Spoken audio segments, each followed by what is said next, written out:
আবৃত্তি করার চেষ্টা করছি সুনীল গঙ্গোপাধ্যায়ের বিখ্যাত কবিতা কেউ কথা রাখেনি। কেউ কথা রাখেনি। ৩৩ বছর কাটলো, কেউ কথা রাখেনি।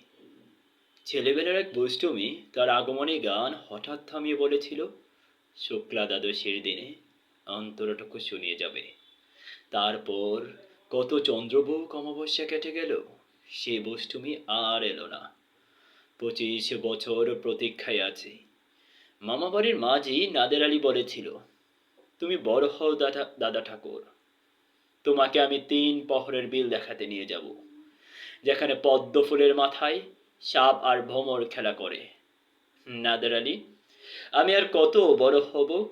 আমার মাথায় গড়ের ছাদ ফুঁড়ে আকাশ স্পর্শ করলে তারপর তুমি আমায় ৩ প্রহরের বিল দেখাতে নিয়ে যাবে। এক চাও রয়েল গুলি